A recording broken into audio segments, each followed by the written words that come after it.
Hey there, welcome to SharkCast Pod, a podcast dedicated to the greatest sporting club in the history of the world, the mighty Cronulla Sharks. This show is brought to you by Dyson Logistics, the Royal Motor Yacht Club in Port Hacking, and Jason Hawes from Cripps and Cripps Real Estate. My name is Sam Shinazzi and OG from 2015. We are on the YouTube and all podcasts around the world. Please subscribe, please like, please follow on all the social medias.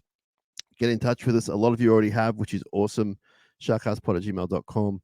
You can DM us on most of the social medias as well, and we'll get to your messages and thoughts during the week. And appreciate everyone that's done it. Just amazing. Thank you so much. And please welcome to the show. It's his show. Catching up with Kieran over coffee about Cronulla. I was with the great man yesterday at Shark Park, along with Clinton Maynard, another great man. 3 Sharkcasters in a row. And we had a fun day out at the footy. And Kieran, good morning. How are you? I'm fantastic. And as you said, that was probably one of the most fun days we've actually had at the football. It's quite rare that the Sharks kick out to a lead and don't kind of open up that door and let the other team in. So that was so much fun, mate. We even got recognised by people. And what was his name? Sharky Sean? Sharky Sean, yeah. Did you hear what he said to me? I'm going to No. take it as a compliment. He said, "I know your head." Well, there's only one Kieran Fraser, and we thank the Lord above for that. I'll tell you what your and Clinton's most exciting moment was at the football, excuse the grammar there, was when you basically introduced yourself to my neighbor, Mark Ryan, behind me. And he proceeded to tell you about every jersey he owns, which is every jersey ever made. And then said the words, "They're all for sale." I lost it when he said that. And it sent me down a wormhole. So if you're listening right now, I've got on I don't even remember what year this was. I think it was 2019, was it? Or One of the most 2020? recent ones. One of the last ones, Yeah, yeah. the Nines jersey, which is probably one of the worst Sharks jerseys of all time. But that's then sent me down the wormhole this morning of trying to acquire the yellow jersey. Well, we'll just get your Mark's number and you'll acquire it for a lot of money. I think that could be the play. So I got to find out what size it is because I want to be able to wear it. I don't like it when just having the jerseys around for the sake of it. I believe you got to wear the jerseys. I'm still waiting for you to wear a jersey to a game, by the way. Yeah, I love this. It's like I've never worn a jersey to a game in like 30 I've never years seen you. I've never seen you in a jersey. So Mark's been sitting behind me forever since I've been in those seats. I'm pretty sure. A very awesome guy. He's gotten quieter the more the years have gotten on. He brings his grandkids to the games, but he used to always really rip into the refs. It was amazing, all above board, and all for the ears of everyone. No cursing, nothing, but just this loud, boisterous, letting the refs know about we're at Shark Park, and you need to do us a favor. But that was a highlight for you and Clinton. Both your eyes just lit up when he mentioned jerseys. That was some. And then Sharkster Sean said to me, he's a jersey guy, looking at me like I'm not a jersey guy. You're not. This rumor is like rocketing through Shark Park. I'm a jersey guy. I'm just not obsessed like you guys, but I'm a jersey guy. What is your favorite Sharks jersey of all time? Guy. Like 1988's minor premiership jersey, the classic Aussie Ducks, probably. Yeah, that's like tattooed in your early fandom. Yeah, and it's not far away from what our home jersey is now. Yeah, see, I'm the 95 Reebok guy. And even the 96 one, when it's got the Optus logo on there as well, that makes a big difference to it, mate. So I made sure that I got the 95 and the 96 as well. Well, I'm looking forward to seeing your beautiful wife Grace's face when she sees you buy every jersey that Mark Ryan owns, which apparently is every jersey ever made. So that is some impressive collection. And then I'll be sort of filming the inverted commas fight between you, Clinton, and I'm guessing Ash the historian. The three-way battle, the supremacy of the jerseys.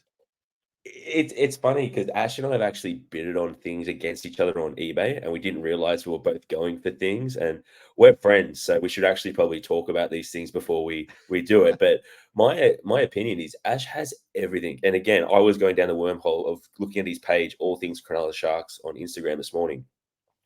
His collection is just insane, and the coolest part I think of his collection, it's not so much the jerseys, it's like the training jackets and things like that he has. Yes. And I remember seeing him in Townsville, and he had that DB Brewers, is it?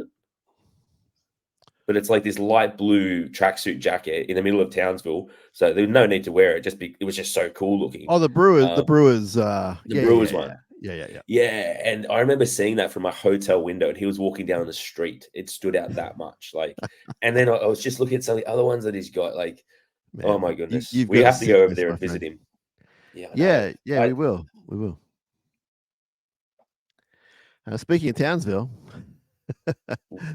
Townsville came to town, and I'm imagining they're gone by now, and they've got the tail between the legs, and absolute smashing, 42-6. It started early. It didn't really ease up at all, and a thoroughly convincing game by Cronulla.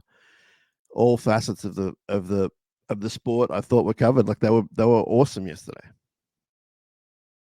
And I think one of the interesting things I was reading online was the commentary around the different way the Sharks played. And I didn't really notice it at the game, but I watched the replay when I got home, and we really kicked them to death. And there's some stats out there about how much more kicking Nico and Trindle did than their average. And like it was substantially a lot more than what we did. And I don't know if we didn't notice it at the game, but watching the replay back, it was actually tight for the first 20 minutes or so. And then the Hazleton try kind of breaks it open a bit. But I think that was at like the 26th minute or so. And at that stage, the Sharks had something like 20 from 20 completions, and they were just kicking them to death. And that's, I think, why the Cowboys just look so flat and just deflated, because the Sharks were ruthless, and that's just not something that we see very often from the Sharkies. So that was absolutely unreal. Well, when you complete at 37 of 41, you're going to have the ball at the end of the set to kick, and that's why there's probably a lot more kick meters, because usually they're not completing at that high level and they're giving the ball back. So. And it's not as if they were playing safe. Like Clinton even mentioned it. There seemed to be a lot more offloads than normal that they were pushing out there, and they were just everything was sticking. It was one of those great days of the football. Like, there wasn't really beer lines. Like, we were able to get served. I was able to get more than 2 beers after half time, which was an accident, but I took it. But yeah, it was just one of those days where everything just seemed to click. And the Sharks now sitting at the top of the table, which is so strange to see, because it's been one of those seasons where people say they haven't really beat anybody, but the Cowboys had the best attack in the league going into that game, and the Raiders were, I think, coming third. They beat the Warriors on the road, who were coming seventh, but the Warriors are the team everybody says can challenge the Panthers. So they've got a few tough games coming up, but maybe they can start really establishing themselves and getting some credit, because they're playing really well. Yeah, and it's something that as fans we hear a lot about from other fans. We're not getting the credit of, from the Fox crew and from Channel 9 and the papers, and I completely understand that you want that, but I think that you just keep winning and it's going to come. And for me, it's not so much about who we're defeating; it's the fact that we're doing it every week by one. Like, that's super impressive. Like, we played 6 games, we won 5. We're 5-1, and top of the table.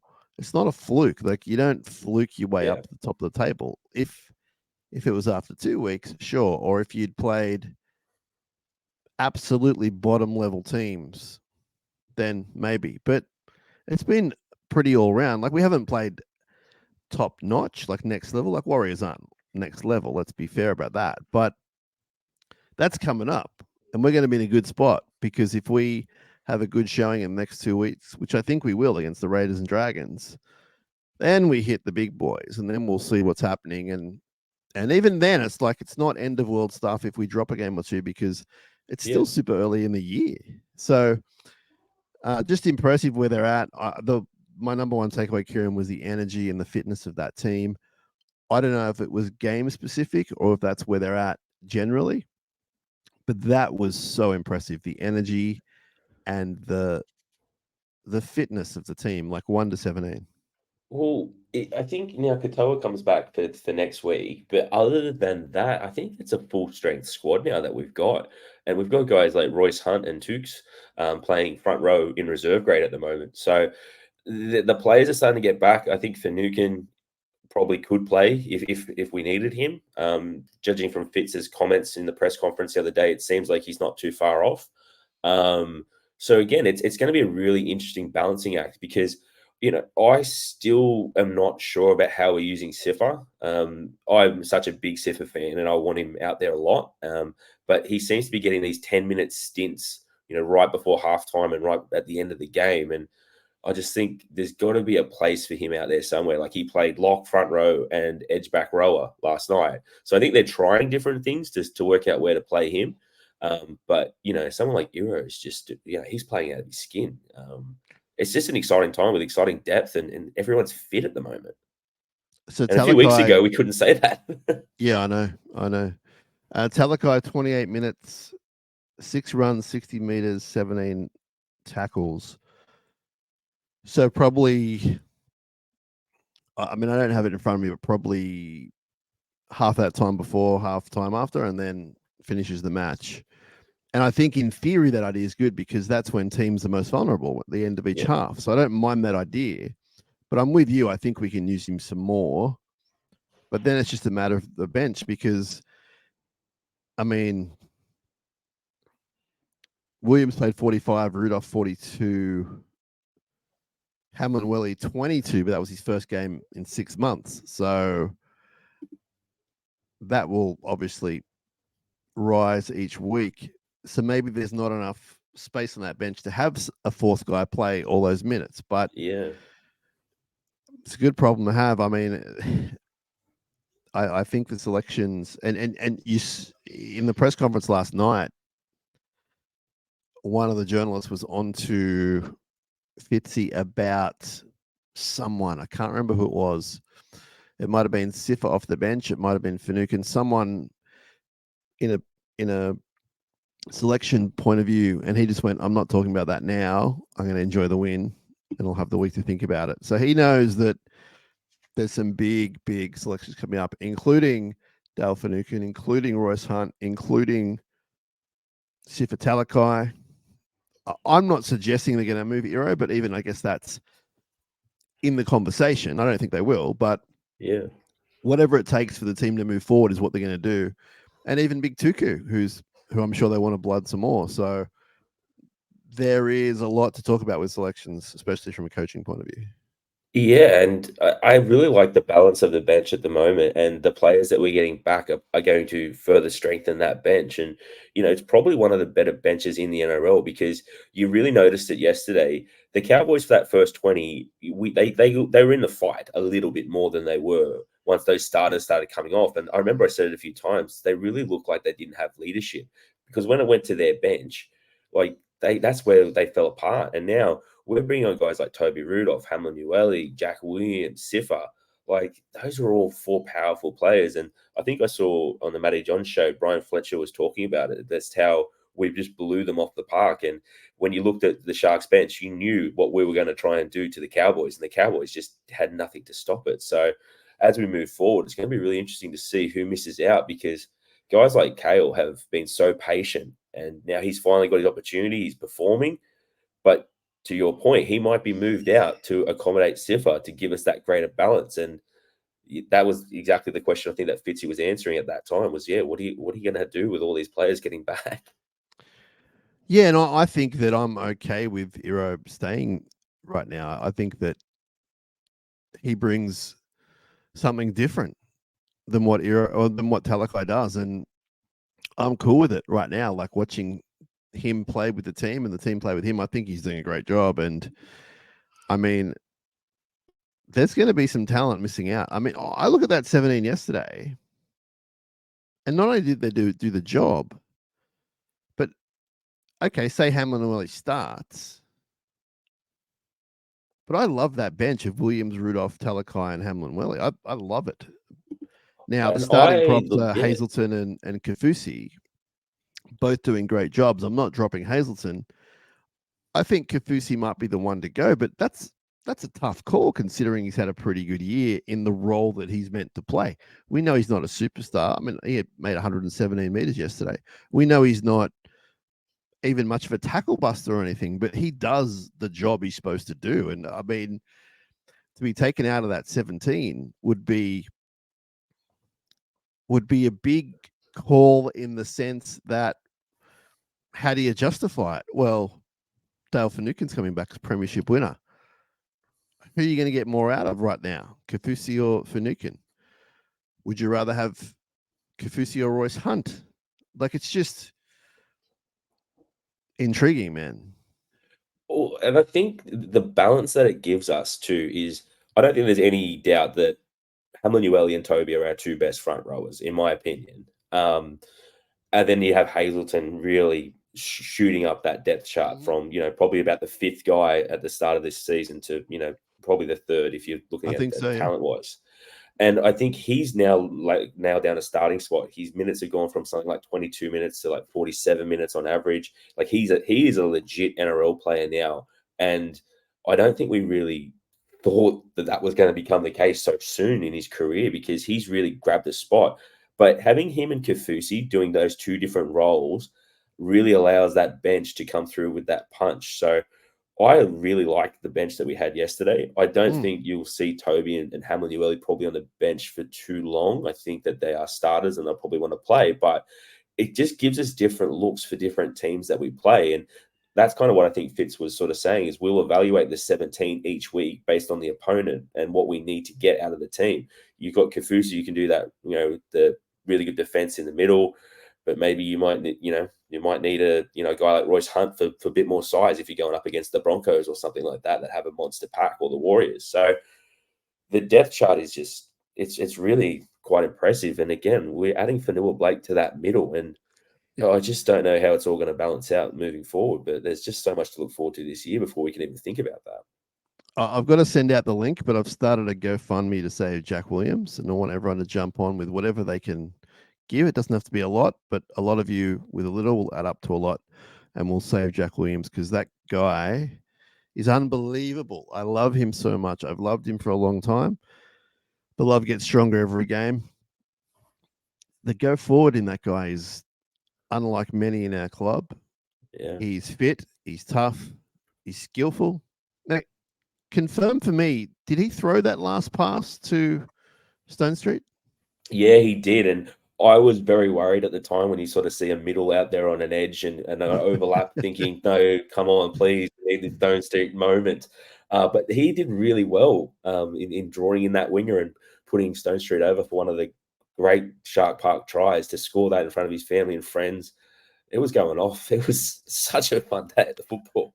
Yeah, it's a nice segue. Let's go to Stone Street and a fantastic debut, one that he'll remember forever, one we'll remember for a long time, and didn't do anything wrong in my opinion. I thought he was great. He caught some high balls. He scored a try. Not much asked of him in defense, but he looked like he knew what he was doing. He was pretty quick out there. He's obviously a very quick man. We didn't see much of that yesterday. I talked about it on the review episode last night, Kieran, but I think he definitely was hurt early in the game and played on extremely bravely. But I think it affected his game in the sense that there were some sets where he wasn't in position. He was with the trainer. And I think that he just got bashed early and the physical nature from the Cowboys kept up a little bit throughout the game. And not a slight on him, he was fantastic, but I think there was something happened in one of the first two tackles, and that was kind of it from the point of view that I thought he was damaged for a lot of the game. But it's not a criticism. I'm just pointing out to everyone, you didn't see speed probably for a lot of reasons, but that was one of them.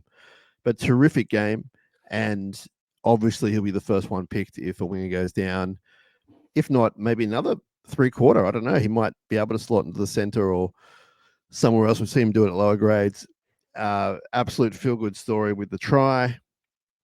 in the corner with the friends and family, and absolute chaos. And I had I'm sure we all did proper chills when he crossed. Like, it was just what we wanted to see. It was everything we had hoped for, and to see him to get that moment, and to see his face, and to see the players get around him, like it's something that he will remember for the rest of his life. And a lot of us diehard Sharks fans will remember that Stone Street try, and hopefully he can go and have a really long career with us. Yep. Because again, it's just such a good feel-good story. And the Cowboys went after him. Like, the Cowboys, they bashed him. They were super physical. He didn't back up. He didn't back down. He didn't get scared. No way. He dug his feet in, and he kept going. It was a tremendous game from him, and I think he will be that next man up every single time now if there's something that goes on with one of our wingers. But I think it's just a really great story for the development that we actually have at the club. If you look at that 17 we had yesterday, Kennedy debuted with us, Stone Street debuted with us, Mulatalo debuted with us, Ramian debuted with us, Iro debuted with us, Trindle debuted with us, Wilton, Nikora, Hazleton, Brayley all debuted with us. So that really is like 4 guys that is left of our starting 17 that did not play first grade for their first game at the Sharks. So these guys have been together for a long time. And, when you see fans online saying, oh, why don't we buy this guy? What is the club doing with retention? This is what we're building. We're building that stability and that next man up sort of mentality. Kale Iro has played 4 games of first grade, Sam. He looks like a legit first grader. And Stone Street, because again, he could have been rushed at another club. If he was at the Tigers or somewhere, he might have played 10, 15, 20 games already. But he got a chance yesterday and he was ready. And I think that's what fits his building. So, yeah, I'm super pumped about it. No, I don't like saying things like this because sometimes it comes back to, throw mud in your face. But can you imagine if we were a team right now interested in a guy like Josh Schuster? And I'm not knocking him as a person, don't know what he's like, but as a player, from what we've seen, extremely just unreliable and not living up to any kind of expectation on huge money. And that's just one example of a bunch of guys out there. And you see it online. Hey, should we pick up this player? It's like, what are you talking about? Why would you do that? Look at what you have, this nursery. It doesn't. And Fitzgibbon said it to me in the interview over summer. He said, we do re-sign a lot of these guys because we believe in them and then because they're ours. And then he said the wise words, but then Fanua Blake comes on the market and we go for him. And we're lucky enough to get him.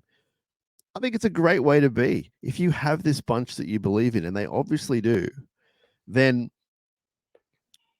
I'm all for it. And this team might win the minor premiership and win the comp, or they might win the minor premiership and bow out, or they might not make the finals.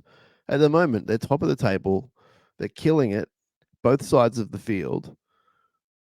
And the majority of them have been re-signed by our current coach, because he believes in them. So the people that kind of doubt that belief, I understand. But look at our track record under the coach right now. There's not a lot of losses, and when there are losses, they bounce back. So something is happening down there. How far he can get them, I can't tell you. But at the moment, we're top of the table. And as you said, all but 4 or 5 of them debuted with the club.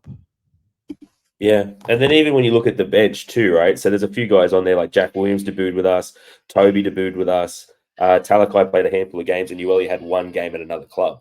But I think the thing that we're really building is that culture, and you see it on Instagram when there's a guy making his debut like Stone Street. Pretty much all the players are posting a shout out to him. Everyone's posting one for Hamlin Ueli.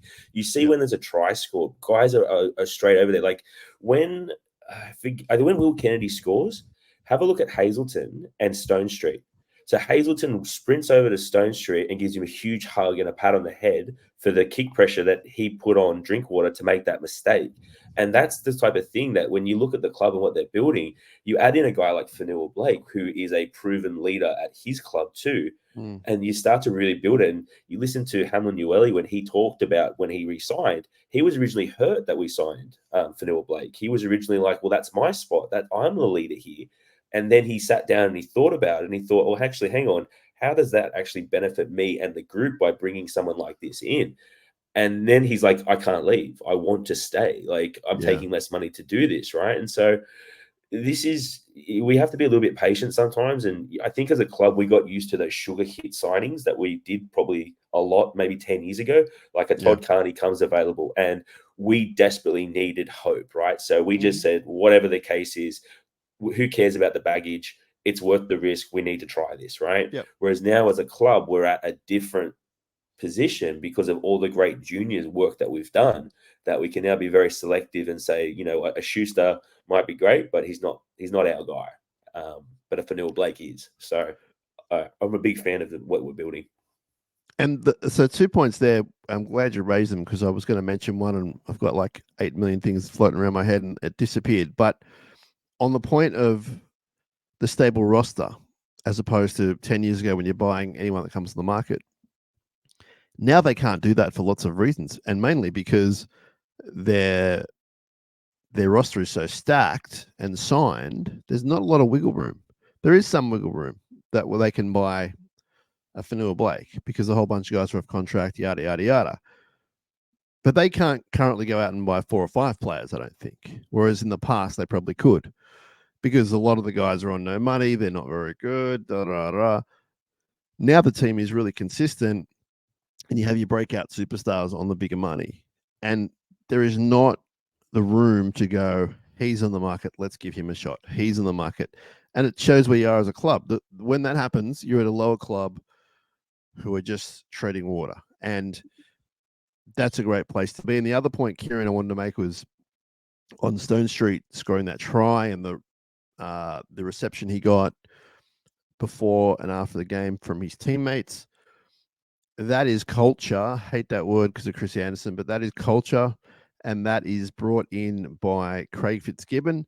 Not suggesting Bomber Morris didn't have it, because he did, but this is a different culture. It's Fitz's culture, and he really drives it home.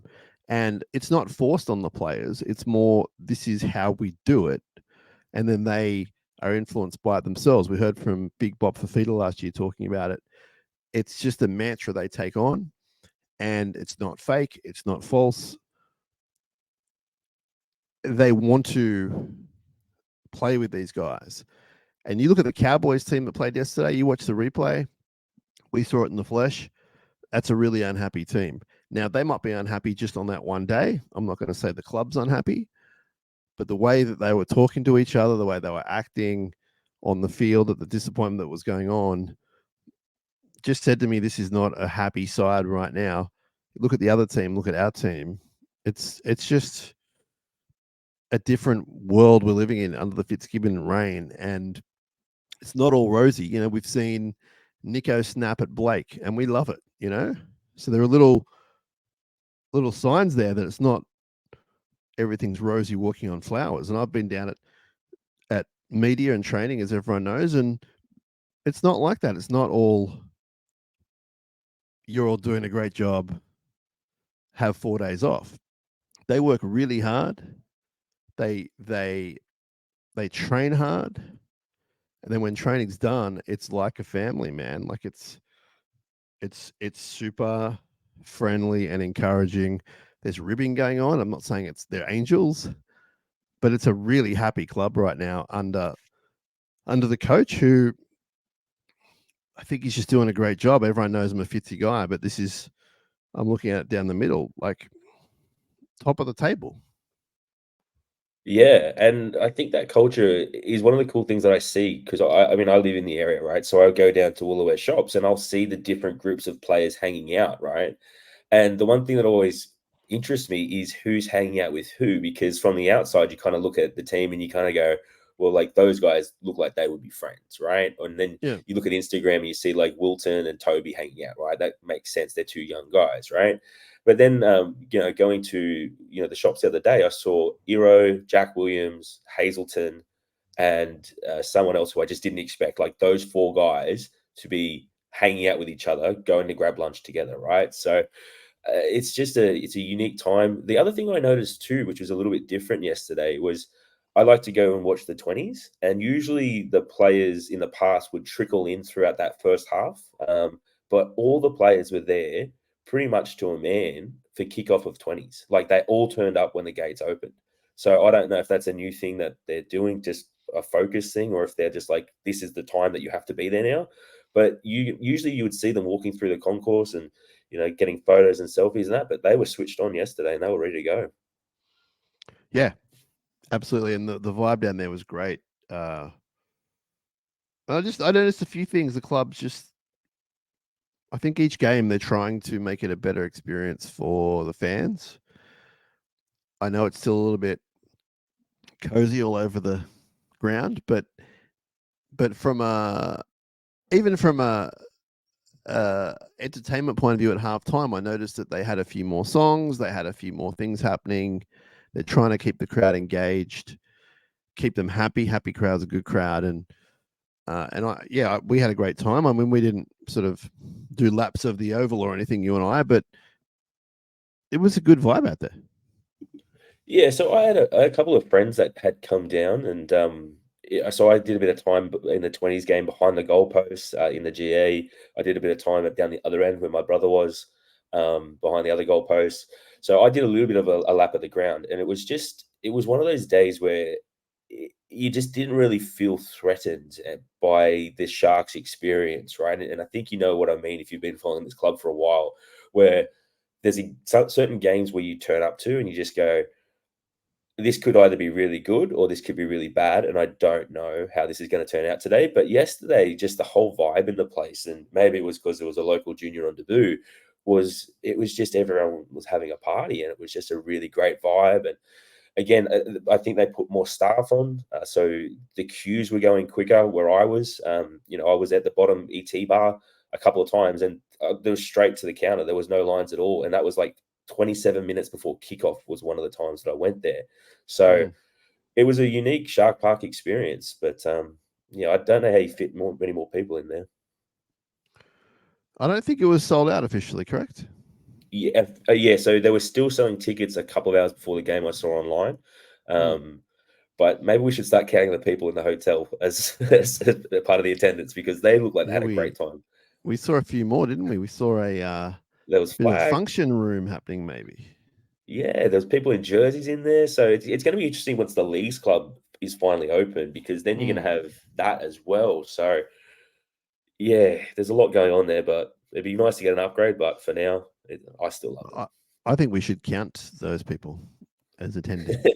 I think we should just count everybody in the shopping centre as well. And yeah, but yeah, even aside from the whole doom and gloom of will they win or won't win, the experience I thought was really nice. And great day out, great weather. It was perfect weather for football as well. That's going to change pretty soon. But Shark Park lighting it up. Now, Will Kennedy won the Paul Green medal. Third different winner, third Shark as well, which is great. Was he your best on ground? Probably not. Watching the Fitz press conference, it seemed like they really wanted to give him a bit of a boost in confidence, because the way he said, why he said he gave it to Will was that he was everywhere in defense, and he's had a really great season, and I think they were just maybe trying to show him a little bit of love. My man of the match was probably Nico. When I saw his stats, and he made 30 tackles for a halfback, I just thought that was absolutely unreal. And his other partner in crime, Trindle, I thought had a whale of a game and scored 2 tries. So I probably would have gone one of those two. But Will's had a great season. So, if that helps him, gives him a little bit more confidence, then I'm all for it. Yes, if you haven't seen the press conference, Fitzy pointed out how good the spine was, all 4 of them. And the reason why he went with Will Kennedy as player of the match.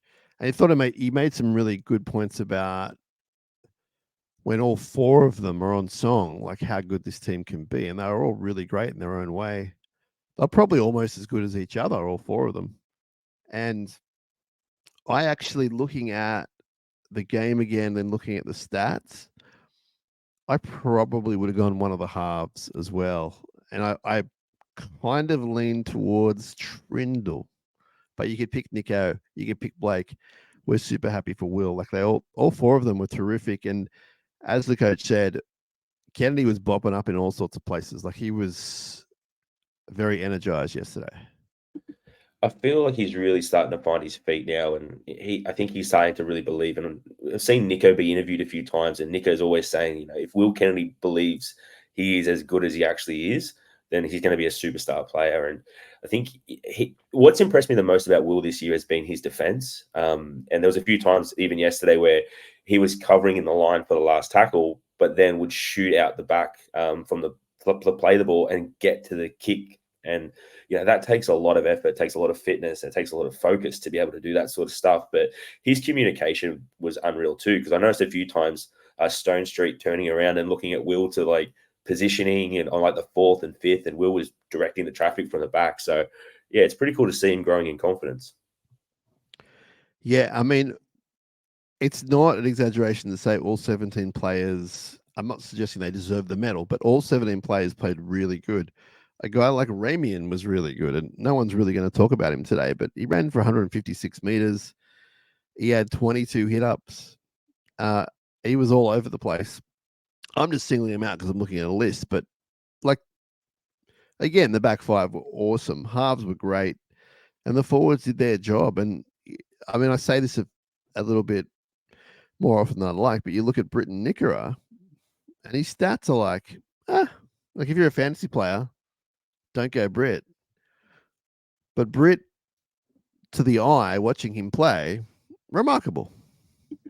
And you can just tell how much more comfortable Nico is when Britt's there too, right? Those sort of 2 games where we didn't have him, it was a little bit noticeable in defense. Not that Nico had a bad game in defense or anything like that, but just it was a little bit more chaotic. But having him there, I think he's that real sort of leader in the pack, because he's a bit of a quieter guy, but everything is with his actions that he does, and he's super physical. I say that every week, but he's one of my favorite Sharks that we've got, because again, I just love watching him take those lines, and he just has no fear of his body and just throws himself like an absolute torpedo. And I think that inspires everybody, because like he'll go do that, and then Jesse will go for the next one, and then you just start seeing it all start going. So yeah, I buy him in fantasy football every season because I love him so much. But yeah, he's not that fantasy football player. No. But I just can't stand the thought of anybody else in my leagues having him and him not being on my team. But I also grabbed Wilton too, because Wilton's always good for a try until you put money on him like yesterday.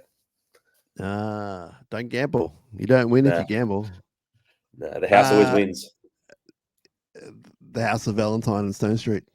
So did you happen to see a week ago when a journalist, I think it might have been Dan, who used to work at Fox, but he might be the Herald or the NRL, but talking to Trent Robertson, and he happened to mention Tedesco versus Manu, and he was trying to find an example of his statement, and he mentioned Supercoach. Did you see that? I did see this, and you so can for just see listeners the or look viewers who don't know, he was saying something like, "Hey Trent, the debate between Manu and Tedesco is getting hotter about who's the better fullback.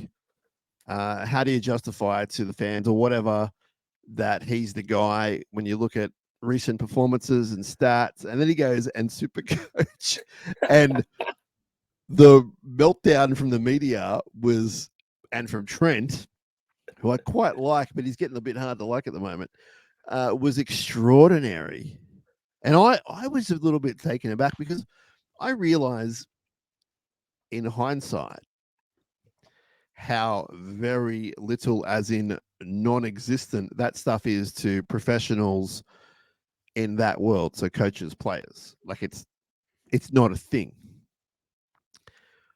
But it is very popular in rugby league culture. Like it's huge business. Yeah. And I didn't hear him ask the question and go, "Whoa, what are you doing?" I was like, but then to see the response, then everyone else, all the journos just piling onto him. I hope he's doing okay, because it was, I mean, I probably got Trent Robertson at a bad moment too. Like if they were winning, he probably would have laughed it off or whatever. But yeah, I thought that was funny, just talking about Supercoach. I think Trent's having a bad couple of weeks. He's a little bit grumpy at the moment, but Some of the players do play fantasy football, and they buy themselves. I know that for a fact of a player that has done that in the past. But I think they lose interest in it pretty quickly once the actual season kicks off. It might be the first couple of rounds, but then they start going, "Well, I don't really care about this." But Do you I want guess to it's just another confirm way. who the player is? It was Maloney a couple of years back. I thought That's you were going to say he did play and he bought himself. that. Well, that's going to make the headlines, Kieran. You said that. Nothing to do with SharkCast. James Maloney in the house yesterday, rocking the long hair. Yeah, it was great to see him. I saw him a little bit before the game. He had to do some media For with those Channel who 9. don't know, you guys are teenage friends as teenagers. Yeah, so we went to primary school and high school together. Same year at schools, all that type of stuff. Went to weddings and all that fun stuff. So yeah, known each other for probably just over 30 years now. He actually taught me the first swear word that I never knew, and I can't even hint to what that word is because it's the worst one. No. But yeah, so yeah, it was really great to see him down there. He got kind of swamped by a bunch of Sharks fans, which was nice to see because sometimes I just feel like he doesn't have that connection with the club because again, he was only here for a short time, but he's in our team of the 50 years, right? Was it 2 or 3 years he was here? He had 2016, 2017. He was contracted for 18, but then the swap with Moylan happened for 18. So it was a real quick sort of love affair, and it didn't end on the best of terms, I don't think. But he got a lot of love yesterday from the fans and also from the Sharks themselves. I saw him talking with Dino and a few others on the field, and so post game we saw him with Big Bob Fafita, and then we saw him with Wade Graham. They were together, the three of them, and then I feel like someone else came over as well. There was 4 of them, 4 premiership winners all hanging out. It was a real moment. And, I hope to God in a couple of years, the reunion, well, it's going to happen, but I hope that it happens to the point where we can all enjoy it as well. So it's good. It's great stuff. It was a great day. And having Jimmy Maloney there, even though he was on the wrong side, he's an absolute club legend. And just good to see those guys out in the flesh and hanging around at Shark Park. Kieran, we are going to wrap this up shortly, but we do have a new segment we're introducing, and it's something that I have taken from an overseas podcast I listen to. It's nothing groundbreaking. I'm sure a lot of people do it, but we're going to call it, and hopefully no one else has done it. If they have, apologies. We're going to call it Random Shark of the Week, and I'm going to quiz you.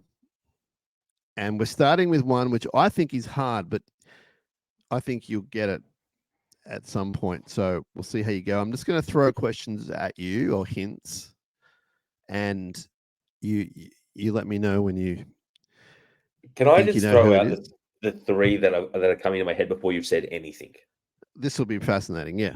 Because if I get it in this one, this will be amazing. Well, the show's over. Nathan Vag? I don't even know who that is. Daniel Dumas? No. Dale Newton? No. Who was the first one? Nathan Vag. Oh, Nathan Vag. He was a front rower that played, I think, in VAGG? 2003. Yes, VAGG. And he was a big boy. And I think given your knowledge on Nathan Vag, I would say this might be too easy for you, but we're going to try it. Hit me. Okay. This player was born in 1984. This player debuted against Manly at Brookvale. I won't disclose the year just yet. Yeah, that would help. This player's junior club was the Townsville Central Tigers. Valentine Holmes. Yeah, I'm going to do that first. He's so random.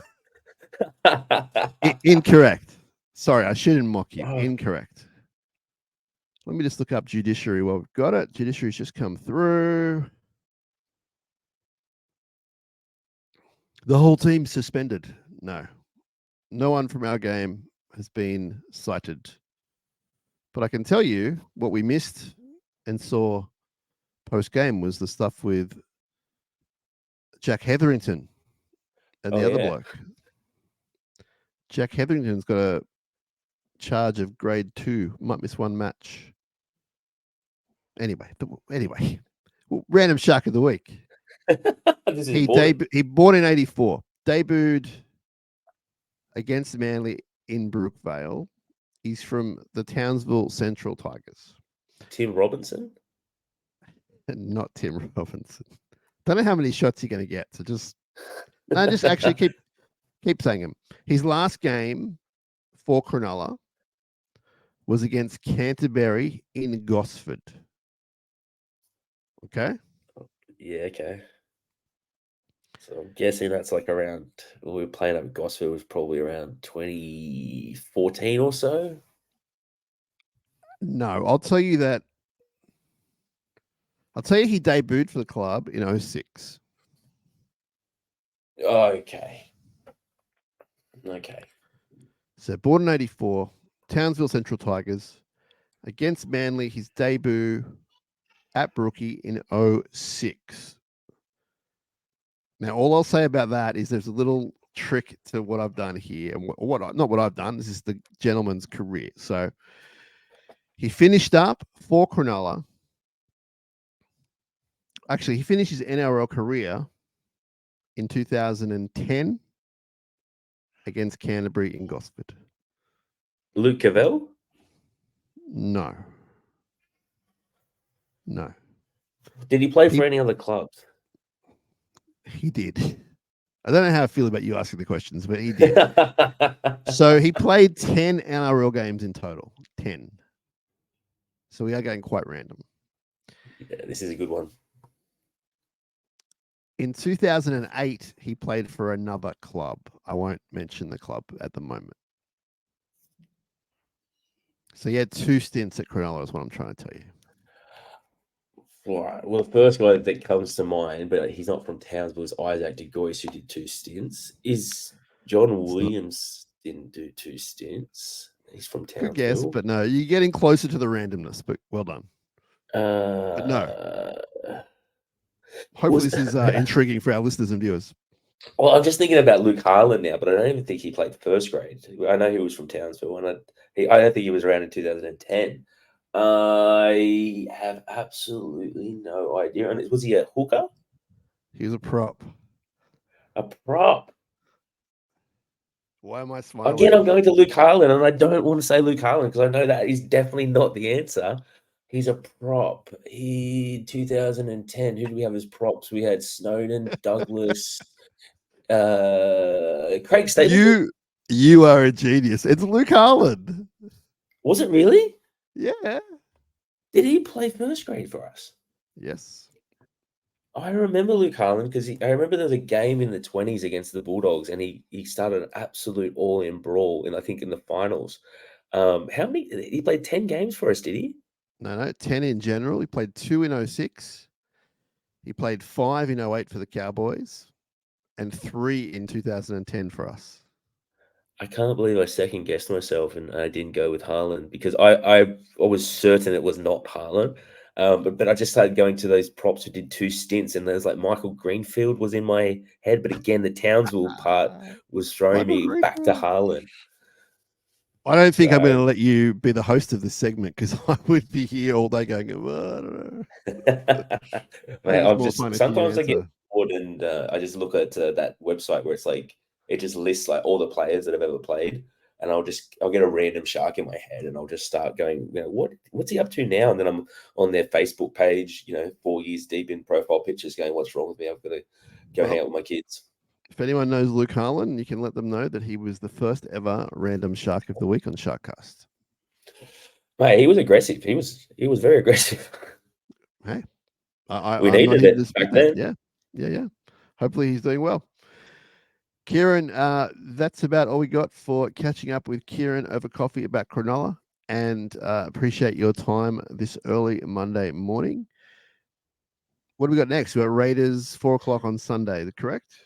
Yeah, Raiders 4 o'clock on Sunday, then back to Shark Park for the Dragons, which will be an absolutely huge day. Hopefully, the weather's really good, like it was yesterday, because that place will be rocking. I've got some friends Huge, coming down for that as well, so I'm so keen. huge week for Derby week, as always. Both at the ground and on the pod. What's your early vibe on Canberra? I think Canberra will be quite interesting. I actually tipped them for the upset for some reason because I thought they would bounce back a little bit against the Broncos and put in a good performance. It'll be interesting to see how Chevy goes up against the Sharks. I thought he had a really great game considering all that the Broncos put him through. A lot of players would have folded under that sort of pressure. And they were so physical on him too. So I'm not sure if the Raiders have many guys coming back from injuries or anything like that, but I really don't like when you have to play a team so close together. It's usually the team who wins the first game loses the second game. Well, is that It just your thought, or is that a fact? Everything I say is just absolute made up Kieran facts. But Okay. I feel that goes back to my memory of like the 2002 season, like where actually it backfired because the Roosters beat us twice in a row. But I feel like that's a thing. I don't know if that's a thing, but it does feel like it is a thing. But I yeah, don't think it's a thing. I'm just gonna say I don't think it's a thing. I know what you're saying, but I don't think it's a thing. I made It might money on. happen. It might happen, but it's not a thing.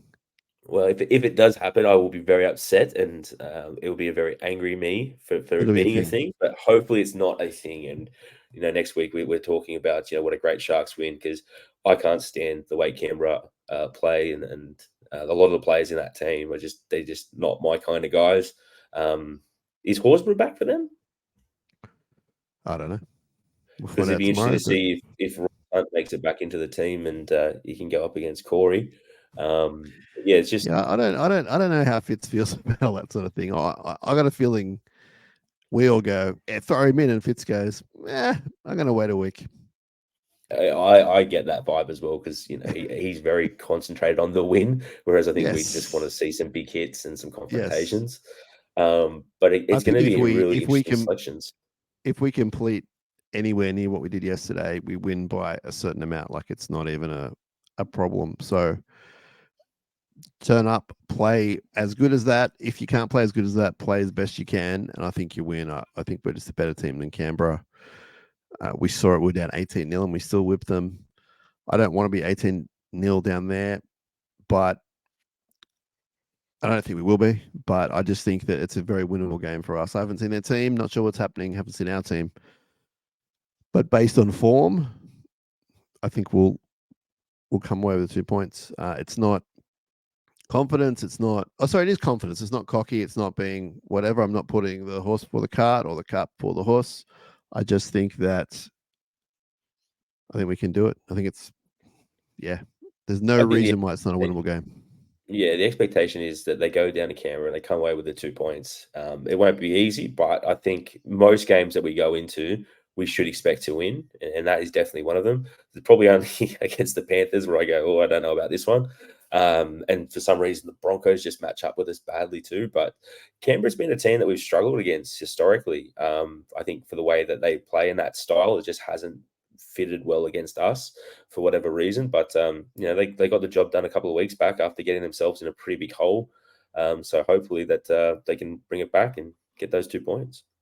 What happens if we are undefeated going into the Penrith game, undefeated from now? So say that means Raiders, Dragons, and it also means Melbourne and Roosters. So it's a big ask. Say that happens though. Then what are you saying going into Penrith? Then it would obviously depend on those performances because again the Storm is such a big test for us, and that's I think Mm, down in Melbourne as well. The mm. Roosters stylistically as well give us a little bit of trouble, and there's a big rivalry there because I think the fit stuff that's kind of building in the background. So if they can get through those 2 tough games and be in a really good spot, then I might be a little bit confident because Penrith are coming back to the pack a little bit, I think. Yeah. But that's just through injuries and all that type of stuff. But it's also going to be interesting because I think that might be around the time where Origin teams are starting to get named as well, right? So that could be another Mm. spanner in the works. And When I think about Penrith, I just remember that game in, I think it was 2016, where the Sharks had like 5 players in Origin and New Brown and the likes. I think Ennis was captain that day. Mitchie Just Brown went was out out there. went out to Penrith and got the job done. So it can be done. They almost did it, I think, a year or 2 ago, and it kind of turned their season around and gave them a lot of confidence because they really put on a strong effort against the Panthers. So yeah, it's not as if that I think that they'll blow us off the park. It's just they make me nervous. Maybe it's that game where Charlie Staines scored those 4 tries, 5 tries, whatever it was, and Cogger, that really bad day that we should happened at never mention Cogra, again. so it didn't really happen. That wasn't that whole. I'm wiping that out of the database. What a weird time. That was probably stranger than COVID. It was, of course, it was. It was also dirtier than COVID. It was more. It was more. We were more susceptible to viruses than COVID. We were at the nexus of the universe there, mate. And I apologize to anyone who suffered seriously from that. I'm not making light of that. I'm just saying how bad it was being a Cogra because it was really, really bad. Kieran, I'm going to let you go, my friend. I'm going to get this out to the world, and we will talk to you another time shortly. Have a great week, and thanks to everyone who's been in touch. Thanks to everyone who's listening. Cannot thank you enough. Mean it every time I say it. Thanks to everyone who said hello yesterday. Appreciate it. We'll talk to you soon. This is Catching Up with Kieran over coffee about Cronulla SharkCast Victory Monday. We're going to play the song. See you later. Up, up.